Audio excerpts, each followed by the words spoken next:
Knee pain, back pain, shoulder pain, ఎటువంటి మొండి నొప్పులనైనా తగ్గించే clinic Indo British advanced pain clinic.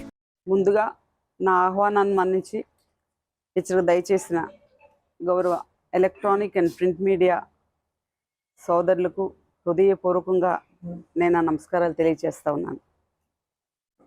వాస్తవంగా ఇటువంటి రోజు వస్తుంది అని నేనేనాడు భావించలేదు.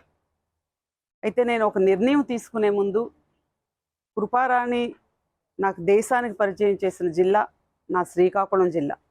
నేను పుట్టిన జిల్లా, నా మెట్టినిల్లు, నా పుట్టినిల్లు నా శ్రీకాకుళం జిల్లా. నా జిల్లా ప్రజలకు కృపారాణి ఎందుకు ఈ నిర్ణయం తీసుకుంది అని వారు ఆలోచించే ముందు వివరణ ఇవ్వాల్సిన కనీస బాధ్యత నాకుంది. నేను భారత జాతీయ కాంగ్రెస్ పార్టీలో కేంద్ర మంత్రి స్థాయికి ఎదిగిన వ్యక్తిని. అటువంటి నేను 2019లో పార్టీని విడిచి వైఎస్ఆర్ కాంగ్రెస్ పార్టీలో గౌరవ ముఖ్యమంత్రి జగన్మోహన్ రెడ్డి గారి నాయకత్వంలో పార్టీలో చేరాను. ఎందుకు చేరాను అంటే the whole Congress team, the whole team was in YSR Congress party. ఇది నా కుటుంబం. ముఖ్యమంత్రి వైఎస్ జగన్మోహన్ రెడ్డి గారు నా తమ్ముడు, రాజశేఖర రెడ్డి గారి తనయుడు, విలువలు, విశ్వసనీయత, విలువిచ్చిన, గౌరవించిన మనిషి. నా కుటుంబంలో చేరుతున్నాను. అమ్మ ఒడిలోంచి జారిపడి కేంద్ర మంత్రి స్థాయిలో తమ్ముడు దరికి చేరాను. నేను పార్టీలోకి వచ్చే ముందర ఎవరైతే నాకు పార్టీలో జాయిన్ చేయించారో వారు నాకు ఇచ్చే హామీ ఏంటంటే special representative to AP government at New Delhi, that was at cabinet rank post, మీకు ఇస్తామమ్మా అని తీసుకువెళ్ళారు. కానీ షార్ట్ పీరియడ్ ఎలక్షన్కి దగ్గరలో ఒక 6 నెలల ముందర నేను జాయిన్ అయ్యాను. సీఎం గారు నాకు చెప్పే మాట ఏంటంటే, కృపమ్మ నీకు తగిన విధంగా నేను గౌరవిస్తానని వారు చెప్పారు. పార్టీలో జాయిన్ అయిన ఒక 1 మంత్లో, I think it was in March 14th, 2019, గౌరవ రాజ్యసభ సభ్యులు విజయసాయిరెడ్డి గారు, అందరూ ఉన్నారు, ఇవి వాస్తవాలు. గౌరవ రాజ్యసభ సభ్యులు విజయసాయిరెడ్డి గారు ఫోన్ చేసి, అమ్మ మీకు సీఎం గారు పార్లమెంట్కి కంటెస్ట్ చేయమంటున్నారని వారు చెప్పారు. ఇట్ వాజ్ ఇన్ 2019 పార్లమెంట్కి కంటెస్ట్ చేయమంటున్నారని చెప్పారు. చెప్తే సార్ సరే రేపు 11 o'clock నేను వస్తాను, లోటస్ పాయింట్కి వచ్చి మిమ్మల్ని కలుస్తానని చెప్పాను. నేను పార్టీలో చేరేటప్పుడు గౌరవ ముఖ్యమంత్రి వైఎస్ రాజశేఖర రెడ్డి గారు కృపమ్మ అని నాకు సంబోధిస్తారు. కొన్ని సందర్భాల్లో అక్క అంటారు చాలా ఆప్యాయంగా. కృపమ్మ నీ బ్రెయిన్లో ఉన్న ఆ ఎక్స్ యూనియన్ మినిస్టర్ అనే చిప్ తీసి పడిస్తేనే నువ్వు కార్యకర్తల్లో కలిసి మిగతా వాళ్ళలో కలిసి పనిచేయగలవు. ఆ చిప్ నీ బుర్రలో ఉన్నంతకాలం నీకు ఒక ఈగో ఫీలింగ్ వస్తుందేమో అన్నది నా భావన అనగానే ఆ చిప్ తీసి లోటస్ పాండ్లో నేను పడేయటం జరిగింది. సీఎం గారు తగిన విధంగా గౌరవిస్తానన్నారు. March 14th, 2019 రాజ్యసభ సభ్యులు విజయసాయిరెడ్డి గారు ఫోన్ చేసి, అమ్మ సీఎం గారు మీకు పార్లమెంట్కి కంటెస్ట్ చేయమన్నారని చెప్పారు. చెప్తే సార్ సరే రేపు మార్నింగ్ నేను మీకు వచ్చి కలుస్తానన్నాను. మరి ఆ తర్వాత అది ఏదైతే నేమ్స్ అనౌన్స్ చేశారో ఆ నేమ్స్ ఇడుపులపాయలో నేమ్స్ అనౌన్స్ చేసినప్పుడు my name was not in that list. But నేను ఏమీ బాధపడలేదు. ఎందుకు వచ్చి ఒక 5-6 నెలల కాలంలో ఏదో విజయసాయిరెడ్డి గారు అన్నారు, సీఎం గారు చెప్పారు, బికాస్ ఆఫ్ వేరియస్ రీజన్స్ నా పేరు అక్కడ ఉండకపోవచ్చు. సీఎం గారు ఒకటే మాట చెప్పారు, చిప్ తీసి పడేయమన్నారు, కార్యకర్తలా పనిచేశారు. పార్టీ ప్రెసిడెంట్ నాకు ఇచ్చారు. ఎందుకు ఇచ్చారో తెలీదు, ఎందుకు తీశారో తెలియదు. ఎందుకు ఇచ్చారో తెలియదు అని నేను ఎందుకు అంటున్నానంటే, ఒక పార్టీ ప్రెసిడెంట్గా నా నియోజకవర్గంలో ఒక మండలంలో ఒక మండల కాంగ్రెస్ ప్రెసిడెంట్ కూడా వేయటం అన్నది it was happened without my knowledge. Any other political పార్టీలో ఒక ఆర్గనైజేషన్లో ఒక పార్టీ ప్రెసిడెంట్ తెలియకుండా మండల వైసీపీలు చేర్చడం నేను ఎక్కడ చూడలేదు. అది హ్యాపెన్ అయింది. అయితే సీఎం గారు నేను కలిసే ప్రతి సందర్భంలో చాలా ఆప్యాయంగా, కృపమ్మ నీకు నేను గౌరవిస్తాను, 3 ఆప్షన్స్ ఉన్నాయి, నేను నీకు ఖచ్చితంగా చేస్తాను, సీఎం గారు మాటలండి ఇవి, నేను నీకు ఖచ్చితంగా గౌరవిస్తాను, you have a special face in my heart, you have a special face in my heart, నువ్వు నా హృదయంలో ఉన్నావు, మీరు నా హృదయానికి దగ్గరగా ఉన్న దంపతులు, నువ్వు ఆనాడు నేషనల్ పాలిటిక్స్లో కంటే రాష్ట్ర రాజకీయాల్లో ఉండుంటే ఈరోజు జిల్లాలో ఏదో స్థాయిలో నీకు పెట్టుండేదాన్ని అనే మాట్లాడారు సీఎం గారు. ఎప్పుడు ఆయనతో కలిసి ఏ సందర్భంలో కూడా నాకు వారు అగౌరవపరచలేదు. ఆయన మీద నాకు ఇంకొక థాట్ రాలేదు. నాకు నా తమ్ముడున్నాడు, అమ్మ ఒడిలోంచి తమ్ముడు దగ్గరకు వచ్చాను, ఈ అక్కను ఆదుకుంటాడు అనే నేను భావించాను. ఏ రోజు వేరే ఆలోచన అంటూ నాకు రాలేదు. ఈ మాటలన్నీ అనేటప్పుడు కొంతమంది పెద్దలు కూడా ఉన్నారు, నేను వాళ్ళ నేమ్స్ మీకు ప్రస్తావించాల్సి కొంచెం వాటర్ ఇవ్వండి. సో సీఎం గారిని పూర్తిగా నేను నమ్మాను. విలువలు, విశ్వసనీయతకు కట్టుబడిన వ్యక్తి, నాకు గౌరవిస్తారు అని నమ్మాను. మీకు తెలుసు January 11 కొన్ని నేమ్స్ వైఎస్ఆర్ కాంగ్రెస్ పార్టీ ఈ జిల్లాకు సంబంధించిన నేమ్స్ అనౌన్స్ చేశారు. Parliament incharges, MLA incharges announce చేశారు. It was happened on January 11. రాజకీయాల్లో ఏ పొలిటికల్ పార్టీ అయినా ఏం చేస్తుందండి? నేను ఒక కేంద్ర మంత్రిని, నాకు చెయ్యాలి అంటే ప్రధానమంత్రి పదవి కావాలి. రాజకీయాల్లో ఏం కోరుకుంటారు? పదవైనా కోరుకుంటారు, గౌరవమైనా కోరుకుంటారు. అఫ్ కోర్స్ మీకున్న nobody can satisfy all, nobody can accommodate all. నేను అన్నది ఏంటంటే మీరు నాకు ఇవ్వలేకపోయారు. మీరు నాకు ప్రామిస్ చేశారు, 3 ఆప్షన్స్ ఉన్నాయన్నారు, మీ మనసులో స్థానం ఉందన్నారు, నువ్వు రాష్ట్ర రాజకీయాల్లో ఉండు అన్నారు, నా కళ్ళెదురుగా ఉండు అన్నారు. నేను నమ్మాను. నా రాజశేఖర రెడ్డి కొడుకు, నా పెద్దన్న కొడుకు, నా చిట్టి తమ్ముడు నాకు గౌరవిస్తాడు, నాకు ఆహ్వానిస్తాడు, నన్ను ఆదరిస్తాడు, పూర్తిగా నమ్మాను. కానీ ఏమైంది? మీ మాట మీరు ఇచ్చారు. ఒక్క పిలుపు, 3 నెలల కాలం వెయిట్ చేశానండి. కృపారాణి ఓర్పు ఒక్కసారి మీరు గమనించండి, జిల్లా ప్రజలు గమనించండి. 3 నెలల కాలంలో నేను స్వయంగా ఒక లెటర్ రాసి సీఎం గారికి, మొన్న లాస్ట్ సెషన్లో గవర్నర్ గారికి సీఎం గారు సెండ్ ఆఫ్ ఇచ్చి తిరిగి వస్తుండేటప్పుడు our speaker was the live example. ఆయన పక్కన ఉంటుండగా ఒక లెటర్ సీఎం గారికి ఇచ్చాను. సార్, మీరు నా చిప్ తీసి నాకు పడేయమన్నారు, నేను లోటస్ పండ్లో పడేశాను. 5.5 సంవత్సరాలు కార్యకర్త కంటే దిగి కష్టపడ్డాను. పార్టీ ప్రెసిడెంట్గా ఎందుకు ఇచ్చారో తెలీదు, ఎందుకు పీకారో తెలీదు. ఒక మాట చెప్పకుండా పీకేశారు. మీరు చెప్పినట్టే నేను కష్టపడ్డాను. ఎందుకు నాకు అన్యాయం చేశారు sir?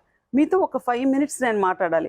5.5 years of my precious time YSR Congress party కోసం మాజీ కేంద్ర మంత్రి అని మీరు మర్చిపోమన్నారు. మర్చిపోయే కార్యకర్తగా పనిచేసిన నా గురించి 5 minutes of your precious time మీరు వెచ్చించి ఈ లెటర్ గో త్రూ అవ్వండి అని సీఎం గారి చేతిలో స్పీకర్ గారి సాక్షిగా నేను పెట్టడం జరిగింది. ఆ లెటర్ చదివిన ఏ ఒక్క వ్యక్తి అయినా మానవతావాది, జగన్మోహన్ రెడ్డి కూడా మానవతావాది అని నమ్మాను. మానవతావాది అయితే నాకు పిలిచి మాట్లాడాలి, పిలిచి మాట్లాడలేదు. అయిపోయింది. సుబ్బారెడ్డి గారి దగ్గరికి వెళ్ళాను. సార్, ఒక్కసారి సీఎం గారితో మాట్లాడే అవకాశం కల్పించండి అని కోరాను. ఇంకొంతమంది పెద్దల దగ్గరికి వెళ్ళాను, అవకాశం కల్పించలేదు. మా నియోజకవర్గానికి సంబంధించి 2 అభ్యర్థులు, ఇద్దరు నా తమ్ముళ్ళే, 2 అభ్యర్థులు, ఒకరికి ఎమ్మెల్యే ఒకరికి ఎంపీ ఇచ్చారు. ఇన్ఛార్జ్ ఇచ్చిన రోజు వచ్చి నా దగ్గరికి కలిశారు. ఇలాగే మీ దగ్గర చెప్పుకునే విధంగా వారి దగ్గర కూడా నాకు జరిగిన అన్యాయాన్ని నేను చెప్పాను. తమ్ముడు, ఈ విధంగా నాకు అన్యాయం చేశారంటే, లేదక్క మీకు అన్యాయం చేశారు, మీ వాదనలో న్యాయం ఉంది, మేము సీఎంతో మాట్లాడతామని వెళ్ళిపోయి ఈ రోజుకి 1 నెల రోజులు ఎలక్షన్ పెట్టుకుని ఈ రోజుకి నాకు వచ్చి అక్క మీ సహకారం కావాలని నాకు అభ్యర్థించలేదు. అది అయిపోయింది. ఈరోజు డిప్యూటీ కోఆర్డినేటర్ని వేశారు నా తమ్ముడు చిన్న శ్రీను, మధ్య శ్రీనివాసరావు. ఒక అబ్జర్వర్ని వేశారు. ఒక్కళ్ళు నా గడపెక్కి అమ్మ నీ సహకారం కావాలని కోరలేదు. అంటే అన్యాయం ఒక ఎత్తు, అవమానం మరొక ఎత్తు. సెల్ఫ్ రెస్పెక్ట్ను కూడా ఫనంగా పెట్టి పార్టీ కింద పనిచేయాల్సిన అవసరం నాకుంది అని నేను అనుకోవటం లేదు. సెల్ఫ్ రెస్పెక్ట్, ఆత్మగౌరవం అన్నిటికంటే పెద్దది. 3 నెలల కాలం ఈ పార్టీకి, ఈ ముఖ్యమంత్రి, ఈ విలువలు, విశ్వసనీయత, నేను నమ్ముకునే నా రాజశేఖర రెడ్డి బిడ్డ, నా పుట్టిళ్ళు అనుకుని నేను వెళ్ళే ఇంట్లో నీకు స్థానం లేదు, నీకు గౌరవం లేదు అని అనవటమే కాకుండా ఒక పక్క అవమానం కూడా చేయటం అన్నది నా సెల్ఫ్ రెస్పెక్ట్ ఫనంగా పెట్టి భరించడం అనేది నేను ఓర్చలేకపోయాను. నా జిల్లా ప్రజలు నాకు గమనించాలి. ఇంకో విషయం కూడా మీ నోటీస్లో పెట్టాలి. కాంగ్రెస్ పార్టీ ఎందుకు విడిచిపెట్టాను? కాంగ్రెస్ పార్టీలో ఉంటే నా వెనుకున్న వాళ్ళకి నేను ఏది చేయలేను.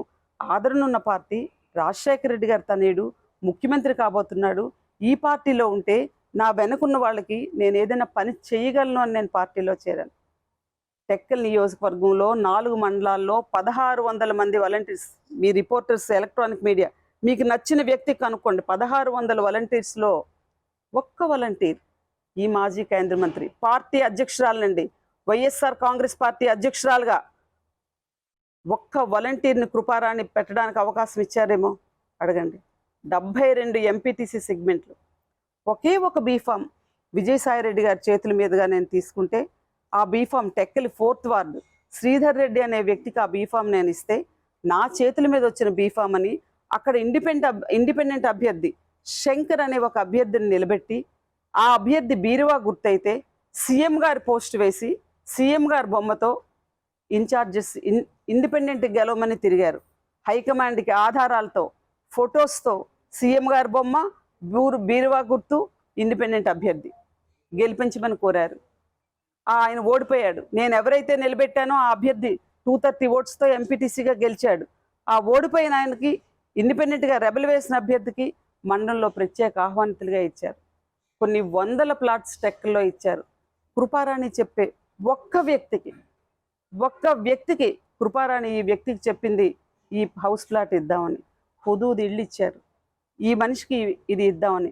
136 సర్పంచ్లు 4 మండలాల్లో ఒక్క ప్రెసిడెంట్ కృపారాణి ప్రపోజ్ చేసిన మద్దతుదారుడు అని. దేనికండి వచ్చాను పార్టీలోకి? దేనికి వచ్చాను పార్టీలోకి? ఎవరిని నమ్మి వచ్చాను? నేను జగన్మోహన్ రెడ్డిని నమ్మి వచ్చాను. ఇంత గౌరవం ఒక మాజీ కేంద్ర మంత్రిగా నాకు ఇంట్లో కూర్చోబెట్టి అవమానాలు చేసి అన్యాయం భరిస్తానండి. అన్యాయాన్ని భరిస్తాను, అవమానాన్ని భరించలేను. జిల్లాలో నాయకులు ఉన్నారు, ఒక్కరు నన్ను ఒక డాక్టర్గా చూశారు. ఈ ప్రాంత ప్రజలు ఒక ఎంపీగా చూశారు, ఒక కేంద్ర మంత్రిగా చూశారు. ఒక్క కరప్షన్ కృపారాణి పలానా దగ్గర పలానా వాడికి ద్రోహం చేసింది, పలానా కరప్షన్ చేసింది, పలానా వాళ్ళని దూషించింది, దూషణార్థాలు మాట్లాడింది, ఒక్క దగ్గర ఒక్కరు చెప్పగలరా? ఎందుకు నాకు కూర్చోబెట్టాల్సిన అవసరం? ఎందుకు నాకు అవమానించారు? నా అవమానానికి కారణం చెప్పని నేను జగన్మోహన్ రెడ్డి గారిని కోరుతున్నాను. ఈ విధంగా అవమానిస్తారా? ఈ విధంగా ఒక ఆడబిడ్డని, ఒక మాజీ కేంద్ర మంత్రిని, ప్రతి పొలిటికల్ పార్టీకి ఒక రాజ్యాంగం ఉంటుందండి. భారత జాతీయ కాంగ్రెస్ పార్టీకి ఒక రాజ్యాంగం ఉంటుంది. దేశ సమగ్రత, సమైక్యత, లౌకికవాద పరిరక్షణ, పేదరిక నిర్మూలన, దోపిడీ విధానాన్ని అంతమొందించాలని భారతీయ జనతా పార్టీకి ఒక రాజ్యాంగం ఉంటుంది. పార్టీ రాజ్యాంగంలో ఒక మతాన్ని పోషించే పార్టీ, మతతత్వ పార్టీ అని రాజ్యాంగం ఉంటుంది. కొన్ని ప్రాంతీయ పార్టీలు కొన్ని రాజ్యాంగం ఉంటాయి. అంటే వైఎస్ఆర్ కాంగ్రెస్ పార్టీ రాజ్యాంగం ఏంటండి? విద్యావంతులు అవసరం లేదు, కరప్షన్ చేయని వాళ్ళు అవసరం లేదు, సంస్కారవంతులు అవసరం లేదు. ఈ పార్టీలో ఉండాలంటే తిట్లు వచ్చేవాళ్ళు ఉండాలి, బ్యాక్ స్టాబింగ్ చేసేవాళ్ళు ఉండాలి, అందరూ అని నేను అంటం లేదు. Majority people. నేను ఈ పార్టీలో కొనసాగాలి అంటే ఈ కిల్లి కృపారాణి అనే బ్రాండ్ని పక్కన పెట్టి నాకు తిట్లు రావనా? నేను సంస్కారవంతురాలనా? ఎందుకు నాకు కూర్చోబెట్టారు? ఎందుకు నాకు అన్యాయం చేశారు? అన్యాయంతో పాటు నన్ను ఎందుకు ఇంతగా అవమానించారు జగన్మోహన్ రెడ్డి గారు? కృపమ్మ అని మనస్ఫూర్తిగా సంబోధించే వాళ్ళే ఇంత వంచన. ఈ వంచనకి ఏం పేరు పెట్టాలి చెప్పండి? మీరే చెప్పండి. ఈ వంచనకి నేను ఏ పేరు పెట్టాలి? నిజంగా రాజశేఖర రెడ్డి గారు తనయుడు నాకు ఈ విధమైన మోసం, అవమానం, వంచన పదవి కాదండి నేను చెప్తున్నా. మీరు అనుకోవచ్చు కృపారాణి పదవి కోసం, పదవి కాదు, గౌరవాన్ని కోరుకున్నాను. మీరు చూస్తున్నారు మన జిల్లా రాష్ట్రంలో కొన్ని రాజకీయ పార్టీలు పదవులు ఇవ్వలేకపోయి, నాలాగే బ్రాండెడ్ ఫ్యామిలీస్ పదవులు కల్పించలేకపోయారు. వెంటనే కబురు పెట్టారు, అమ్మా బికాజ్ ఆఫ్ దీస్ రీజన్స్, అయ్యా బికాజ్ ఆఫ్ దీస్ రీజన్స్ మీకు ఇవ్వలేకపోయాం. అది గౌరవాన్ని పెంచే కార్యక్రమం అండి. గౌరవాన్ని పెంచే కార్యక్రమం ఇది. ఉన్న గౌరవాన్ని కూడా తుంచే కార్యక్రమం. నేను ఎందుకు కాంగ్రెస్ పార్టీ విడిచిపెట్టి వచ్చాను? నా వెనుకున్నలకు చెయ్యాలనే కదా. ఒక వాలంటీర్ని వేసుకోలేక, ఒక ప్రెసిడెంట్ని పెట్టుకోలేక, ఒక ఎంపీటీసీని పెట్టుకోలేక. నేను ఎంపీటీసీ బీ ఫామ్ ఇస్తే బీ ఫార్ములు పెడతారు, దాని ఇంటికి విఆర్ఓ దాని అని సంబోధిస్తే దాని ఇంటికి విఆర్ఓ వెళ్ళొద్దు, దాని ఇంటికి ఎంఆర్ఓ వెళ్ళొద్దు, దాని ఇంటికి పోలీస్ ఆఫీసర్ వెళ్ళొద్దు, ఒక ఎస్ఐ వెళ్ళొద్దు, ఆమె వెనకున్న మనుషులు చెయ్యొద్దు. నేనున్నది వైఎస్ఆర్ కాంగ్రెస్ పార్టీ. 3 సార్లు టెక్కలి గ్రామ పంచాయతీ సర్పంచ్ అండి ఈయన, ఎక్స్ సర్పంచ్. చెప్పండి, ఈ పరిస్థితిలో నేను ఏం కోరుకోవాలి? నేను నాకు పదవే కావాలనుకుంటే అన్ని రాజకీయ పార్టీలు నాకు ఆహ్వానిస్తున్నారే. నాకు ఎవరేమిస్తారు? ఇప్పుడు మోడీ గారిని తీసేసి నాకు ఇచ్చేయాలి, అదే కదా కేంద్ర మంత్రి తర్వాత పదవి. అంతకంటే పెద్ద పదవి లేదు కదా. ఉమ్మడి ఆంధ్రప్రదేశ్ రాష్ట్రంలో స్వాతంత్ర్యానంతరం బీసీ వర్గానికి చెందిన విద్యావంతురాలైన మహిళ, ఫస్ట్ బీసీ మహిళ, ఫస్ట్ వెనుకబడిన వర్గాలకి చెందిన తొలి మహిళగా యూనియన్ క్యాబినెట్లో అడుగుపెట్టిన వ్యక్తికి ఈ విధమైన గౌరవం, ఈ విధమైన అవమానం ఆంధ్రప్రదేశ్ రాష్ట్రంలో ఉన్న విద్యావంతులైన మహిళలందరూ ఒక్కసారి నాకు జరిగిన అవమానాన్ని గురించి మీరు వెనక్కి తిరిగి ఆలోచించండి. జిల్లా ప్రజలు మీ బిడ్డని అంత గౌరవాన్ని ఇచ్చారు. ఒక్కసారి ఓటేసి ఎంపీగా గెలిపిస్తే మీ గౌరవాన్ని నిలబెట్టి కేంద్ర మంత్రివర్గంలోకి వెళ్ళిన వ్యక్తిని నేను. మీ గౌరవాన్ని, మీ అభిమానాన్ని, జిల్లా ప్రజల అభిమానాన్ని నేను ఎన్నడూ మర్చిపోలేను. అంటే ఈరోజు నేను వైఎస్ఆర్ కాంగ్రెస్ పార్టీకి రాజీనామా చేయబోయే ముందు ఇన్ని అవమానాలు భరించాను. మీకు తెలుసు, సీఎం గారు అమ్మఒడి కార్యక్రమంకి వస్తే హెలీప్యాడ్కి రాకుండా ఈ కృపారాణిని ఆపారు. 2 ఇయర్స్ నేను as a union minister Pranab Mukherjee గారితో దేశమంతా తిరిగే ఒక వ్యక్తిని సీఎం గౌరవ జగన్మోహన్ రెడ్డి గారు శ్రీకాకుళం జిల్లా వస్తే నాకు హెలీప్యాడ్ దగ్గరకు రాకుండా ఆపించే అవమానం చేశారు. ఆ అవమానంతో నేను కుంగిపోతుంటే ఈ రోజు నుంచి కృపారాణి చీటి చెల్లు అని చింపే నాయకులు కూడా జిల్లాలో ఉన్నారు. అంటే కృపారాణి జిల్లాలో కనిపించకూడదు. కృపారాణిని ఒక పథకం ప్రకారం అణిచివేయాలి.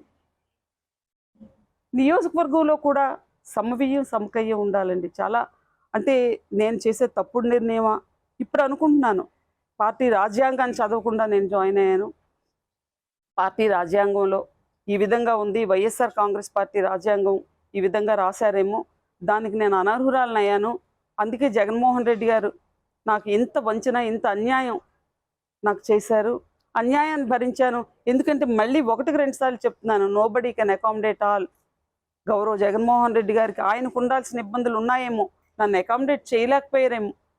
అమ్మా, నీకు ఈ కారణాల వల్ల నేను అకామిడేట్ చేయలేకపోయాను. నీకు భవిష్యత్తులో నాకు పదవద్దు, నీకు గౌరవాన్ని ఇస్తానమ్మా, చాలు, నాకు ఒక్క ఓదార్పు మాట చాలు. ఆ ఓదార్పు కూడా నాకు పార్టీ నుంచి రానప్పుడు అన్ని అవమానాలు భరించుకొని ఈ పార్టీలో ఉండాల్సిన అవసరం ఉందా? ఒక్కసారి గౌరవ పాత్రికేయులందరూ మీరు ఆలోచన చేయాలని, మీ ద్వారా జిల్లా ప్రజలకు తెలియచేయాలని, జగన్మోహన్ రెడ్డి గారికి నాకు ఉన్న సంబంధం ఒక్కసారి గుర్తు చేస్తున్నాను. 2009లో ఎంపీగా నేను ఎన్నికైన తర్వాత రాజశేఖర రెడ్డి గారు కేవీపీ రామచంద్ర గారు పక్కన ఉంటుండగా ఖాన్ అనే రాజ్యసభ సభ్యుడికి అప్పచెప్పి జగన్మోహన్ రెడ్డి గారికి నా చెయ్యి ఇలా ఇచ్చి చేతిలో పెట్టి, కృపమ్మ మన మనిషి, ఇద్దరూ కలిసి వెళ్ళండి పార్లమెంట్ కంటే, జగన్మోహన్ రెడ్డి గారితో నేను కలిసి నా తొలడుగు పార్లమెంట్లో జగన్మోహన్ రెడ్డి గారితో కలిసి వేశాను. మీరు ఒక్కసారి హిందూ ఇండియన్ ఎక్స్ప్రెస్ పేపర్స్ పతాక్ శీర్షికల్లో doctor Killi along with Jaganmohan Reddy అని పార్లమెంట్లో అడుగుపెట్టే ఫోటోను కూడా మీరు చూడొచ్చు. తర్వాత ఓదార్పు యాత్ర, జగన్మోహన్ రెడ్డి గారు నేను ఎంపీగా ఉన్నప్పుడు ఈ జిల్లా ఓదార్పు యాత్ర వచ్చినప్పుడు నా భర్త డాక్టర్ రామ్మోహన్ రావు గారు నాడున్న రోసయ్య గారిని, కాంగ్రెస్ పార్టీని వ్యతిరేకించి, ఏఐసిసి ఇన్స్ట్రక్షన్స్ ఎవరూ వెళ్ళొద్దు అంటే వ్యతిరేకించి వెస్ట్ గోదావరి నుంచి ఇచ్చాపురం వరకు వారితో కలిసి అడుగులేసి, అన్నా నేను ఉన్నాను అంటే, అన్నా నువ్వు నాకు తమ్ముడు అని పిలువ అని అక్కడ హెచ్చర్ల దగ్గర ఓదార్పు యాత్ర అయిపోయేటప్పుడు సెండ్ ఆఫ్ ఇస్తూ రామ్మోహన్ రావు గారిని హక్ చేసుకొని, నాకు అన్నయ్య లేరు, నువ్వు నాకు అన్నయ్య లాంటి వాడు అన్నారు. సో ఏ సందర్భంలో కూడా నాకు ఈ విధమైన అవమానం వైఎస్ఆర్ కాంగ్రెస్ పార్టీలో వస్తుందని నేను ఎప్పుడూ భావించలేదు. అయితే మీరు అనుకోవచ్చు, ఈ విషయాలన్నీ హైకమాండ్కి తెలుసా మేడం అని మీకు అనుమానం రావచ్చు. ఇంచ్ టు ఇంచ్ ప్రతి విషయం ముఖ్యమంత్రి గారితో పాటు పాలిట్ బ్యూరోకి అందరికీ తెలుసు. కాకపోతే మా నియోజకవర్గంలో ఆ డివిజన్లో, టెక్కలి డివిజన్లో మరి ముఖ్యమంత్రి గారు ఆలోచన, కొంతమంది మాటలు వినా ఈ విధమైన అవమానం నాకు చేశారన్నది నాకైతే తెలీదు. అందుచేత ఈ అవమానాలు భరించి ఉండడం కంటే నాకు ఎక్కడ గౌరవం ఉంటే అక్కడ నేను ఉంటాను అని ఒక ఆలోచనతో ఈ రెసిగ్నేషన్ వైఎస్ఆర్ కాంగ్రెస్ పార్టీకి, గౌరవ ముఖ్యమంత్రి జగన్మోహన్ రెడ్డి గారికి నేను సబ్మిట్ చేస్తూ ఈ రోజు నుంచి వైఎస్ఆర్ కాంగ్రెస్ పార్టీలో నా ప్రాథమిక సభ్యత్వంతో పాటు నేను కూడా వైఎస్ఆర్ కాంగ్రెస్ పార్టీని వైదొలుగుతున్నానని గౌరవ పాత్రికేయ మిత్రులందరికీ హృదయపూర్వకంగా తెలియచేసుకుంటూ, మీ అభిమానం, మీ ఆదరణ, కృపారాణిని అన్ని స్థాయిల్లో చూశారు. ఒక డాక్టర్గా చూశారు, ఒక ఎంపీగా చూశారు, ఒక కేంద్ర మంత్రిగా చూశారు. ఆమె వ్యక్తిత్వం తెలుసు, ఆమె నడవడి తెలుసు, ఆమె ప్రవర్తన తెలుసు, ఆమె జీవన విధానం కూడా ఏ విధంగా ఉంటుందో ఈ జిల్లా ప్రజలందరికీ తెలుసు. మీరు భవిష్యత్తులో కూడా నాకు ఇదే విధంగా మీ వద్ద నుంచి నాకు అభిమానం, ఆదరణ ఉండాలని సోదరులందరికీ శిరస్సు వంచి నేను నా నమస్కారాలు తెలియచేసుకుంటూ సెలవు తీసుకుంటున్నాను. Thank you all. అది నాట్ ఎట్ డిసైడెడ్ అండి. నాకు ఏ పార్టీలో గౌరవం ఉంటే ఏ పార్టీలో నాకు అన్ని పార్టీల నుంచి పిలుపులు ఉన్నాయి. బట్ నేను ఆలోచించుకోవాలి. ఇప్పుడు అవమానపడ్డదాన్ని, నేను భంగపడ్డ వ్యక్తిని. నేను మీకు చెప్పాను ఒక విషయం, పదవి కాదు నాకు ముఖ్యం, నాకు కావాల్సింది గౌరవం. నా గౌరవం ఎక్కడ ఉంది అంటే నేను అక్కడికి వెళ్తాను. ఇలా ఊరుకొని మాత్రం ఉండను, కంటెస్ట్లో ఉంటాను. కృపారాణి ఏంటి అన్నది చూపిస్తాను, కృపారాణి స్ట్రెంగ్త్ ఏంటి అన్నది చూపిస్తాను. ఊరుకొని ఉండే ప్రసక్తి లేదు. నా గౌరవం ఉన్న చోటకి వెళ్తాను. ఇలా నేను ఒక్కదాన్నే కాదండి, నాలా అవమానపడ్డవారు ఇవాళ రాష్ట్ర వ్యాప్తంగా, అంటే పాలసీ విధానాల మీద తర్వాత మాట్లాడతాను, రాష్ట్ర వ్యాప్తంగా ఉన్న సర్పంచులు కూడా ఇదే అవమానాన్ని పొందుతున్నారు. జిల్లాలో అందరు సర్పంచులు వచ్చి ఇదే అవమానం పొందుతున్నారు. నాతో పాటు ఎన్ని లక్షలు ఖర్చు పెట్టాం, సూత్రాలు అమ్మాము, మాకే అది విధులు లేవు, నిధులు లేవు, గౌరవం లేదు, ఎంపీటీసీలు సర్పంచులు అదంతా సపరేట్ ఏంటి. I talk to you later on. మీరు ఎక్కడికి వెళ్తారో అన్న ప్రశ్నకి నేను కోరుకున్నది గౌరవం, నాకు పదవులు కాదు. పదవులు కావాలంటే అన్ని పార్టీల వాళ్ళు నాకు పిలుస్తున్నారు, పదవులు కాదు. నా గౌరవం నాకు ఎక్కడ దొరుకుతుందో అది నేను చెప్పాను కదా, నాకు పదవి కావాలంటే ప్రధానమంత్రి అవ్వాలి, సాధ్యం కాదు. సో నాకు గౌరవం ఎక్కడ దొరుకుతుందంటే నేను అక్కడికి వెళ్తాను. వెళ్లకుండా ఉండను, కంటెస్ట్ చేయకుండా ఉండను, అవన్నీ నెక్స్ట్ నేను నా ఆలోచన విధానంకి అనుగుణంగా వెళ్ళే అంశాలు అవి. బట్ నా గౌరవాన్ని నేను కోరుకుంటున్నాను, గౌరవం ఉన్న చోటకి నేను వెళ్తాను. పథకం ప్రకారం చేశారు అనుకుంటే అన్నారు, పథకానికి ఎవరున్నారు, అది నేను మీకు చెప్పాల్సిన అవసరం లేదండి. జిల్లాలో ఎవరో చేశారు కాదు, జిల్లాలో ఎస్పెషల్లీ మా డివిజన్లో కొంతమంది నాయకులు సీఎం గారిని ఏమైనా ఇన్ఫ్లుయెన్స్ చేశారేమో అని నేను అనుకున్నాను. ఎస్పెషల్లీ ఇన్ మై డివిజన్ క్రియాశీలక పాత్ర పోషించిన వాళ్ళు లేరు అని నేను అనటం లేదు. పోషించిన వాళ్ళు ఖచ్చితంగా టెక్కలి డివిజన్లో ఉన్నారు. ఎందుకు పోషించారో కూడా మీకు తెలుసు. నా నోటి వెంబడి రప్పించాల్సిన అవసరం లేదు. నేను ఒక మెడికల్ ప్రొఫెషన్లో ఉన్నాను. Being an educated women, being a doctor, dominating capacity ఉంది, పెనిట్రేటింగ్ కెపాసిటీ ఉంది, టాలెంట్ ఉంది, క్యాపబిలిటీ ఉంది. So these are all minus points in this party to me. నేను మీకు చెప్పాను కదా, ఈ పార్టీ రాజ్యాంగం వేరుగా ఉంది. సంస్కారవంతులు అవసరం లేదు, విద్యావంతులు అవసరం లేదు, అన్పార్లమెంటరీ లాంగ్వేజ్ యూజ్ చేసే వాళ్ళే కావాలి. వాళ్ళే ఇన్ఫ్లుయెన్స్ చేస్తారేమో, అధిష్టానాన్ని చేశారేమో సీఎం గారు ఆ విధంగా ఇన్ఫ్లుయెన్స్ చేయబడ్డారేమో. ఎందుకంటే ఆయనతో నేను కలిసే సందర్భంలో ఎప్పుడు నాకు ఆయన ఒక నెగిటివ్ యాటిట్యూడ్ ఆయనలో నాకు కనిపించలేదు. లేకపోతే నేను మోసపోయానేమో సీఎం గారు ఎప్పుడో చూసి. నేనైనా మోసపోవాలి, సీఎం గారైనా ఇన్ఫ్లుయెన్స్ అవ్వాలి. ఇది సీఎం గారికి నాకు మధ్యలో అదే. నేను సీఎం గారికి లెటర్ ఒకటి ఇచ్చాను కదండి, ఆ లెటర్ గోత్రు అవ్వాలి కదా. అప్పుడు మీకు తెలుసు నేను ఎప్పుడైనా అహంకారంగా ఎవరితోనైనా నా పద్ధతి ఏంటి అన్నది మీకు తెలుసు. పార్టీ ప్రెసిడెంట్ నాకు తెలియకుండా పీకేసిన రోజు కూడా నేను బాధపడలేదే. గౌరవంగా నాకు ఒక మాట కూడా చెప్పలేదే. నాకు గౌరవం తమ్ముడు, ఇప్పుడే చెప్పాను కదా. అదే నాకు ఏ చోట నాకు గౌరవం ఉందో, నా గౌరవాన్ని పెంచే నేను ఆశించిన గౌరవం కంటే నాకు ఎక్కడ ఎక్కువ గౌరవం దొరుకుతుందో అక్కడికి నేను వెళ్తాను, ఖచ్చితంగా వెళ్తాను, కంటెస్ట్లో ఉంటాను. ఇది ఈ రెండు పక్క స్పేర్ చేసేది లేదు. అవమానాన్ని భరించుకుని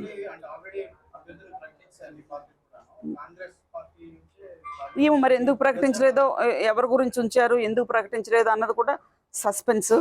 సో నేను చెప్పాను కదా, నేను నాకు గౌరవించే పార్టీలో నేను ఉంటానని.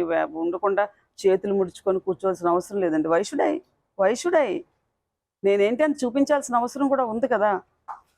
ఇప్పుడు అంటే ఆ రెబల్ థింకింగ్ లేక ఒక సెన్సిటివ్గా, ఒక సంస్కారవంతంగా ఆలోచించే వాళ్ళకి ఇప్పుడు పొలిటికల్ పార్టీస్లో ఇది ఇప్పుడు మీ క్వశ్చన్ సమాధానం. సంస్కారవంతంగా రెబల్ క్వాలిటీ లేకుండా బ్లాక్మెయిల్ చేయకుండా ఉండే వాళ్ళకి ఇప్పుడున్న పొలిటికల్ పార్టీస్లో నిలదొక్కునే అవకాశం లేదు.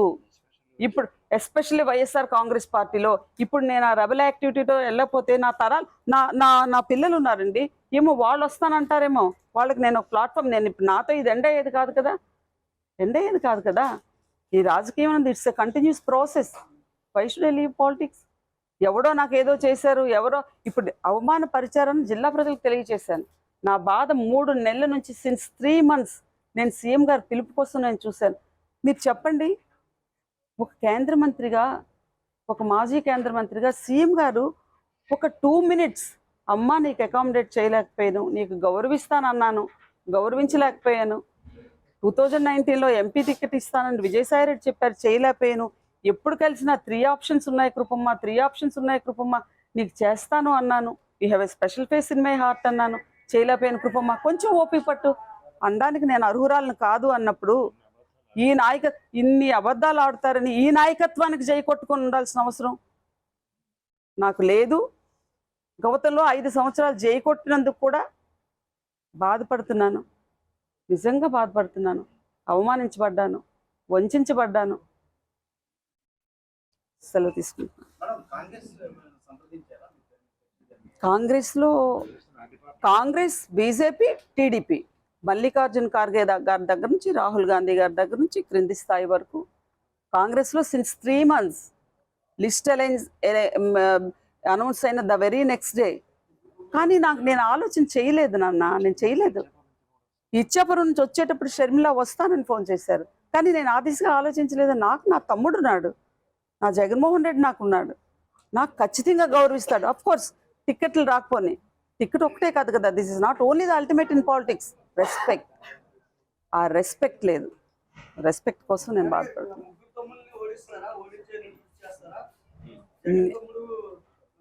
నేను నాకున్న స్ట్రెంగ్త్ ఏంటో నాకు తెలుసుకోవాలని ఉన్నది తమ్ముడు. దానివల్ల ఎవడు ఓడుతాడా ఎవడు గెలుస్తాడా నాకెందుకు, నా స్ట్రెంగ్త్ ఏంటి అన్నది నేను టెస్ట్ చేసుకుంటాను అంతే. That is only the goal. దానివల్ల ఎవరు ఓడినా ఎవరు గెలిచినా నాకు సంబంధం, ఎవరు గెలిచేసి వచ్చేసినా నాకు సంబంధం లేదు, ఎవరు ఓడిపోయినా నాకు సంబంధం లేదు. నేనేంటి అన్నది నాకు తెలుసుకోవాలని. వాళ్ళు డబ్బుతో వెళ్తారు, నా వ్యక్తిత్వాన్ని ప్రజలు గౌరవిస్తారు. టెక్కల్ నియోజకవర్గం మొత్తం అమ్మ నీకోసం మేము పైకి రాకపోయినా మా గుండెల్లో నువ్వు ఉన్నావు. ఏ రోజు కేంద్ర మంత్రిగా మమ్మల్ని అగౌరవపరచలేదు, మాకు అట్మోస్ట్ గౌరవాన్ని ఇచ్చావు. నీకు వేసే ప్రతి ఒక్క ఓటు నా భర్తకు తెలియకుండా నీకు వేస్తాం, నా బిడ్డలకు తెలియకుండా నీకు వేస్తాం అని పూర్తి అష్యూరెన్స్ నాకు ఉన్న తర్వాతనే ఈ నిర్ణయం తీసుకున్నాను. మరిన్ని వీడియోస్ కోసం ఛానల్ ని సబ్స్క్రైబ్ చేయండి, లేటెస్ట్ అప్డేట్స్ కోసం వాట్సాప్ ఛానల్ ని ఫాలో చేయండి అండ్ లింక్ డిస్క్రిప్షన్ లో ఉంది.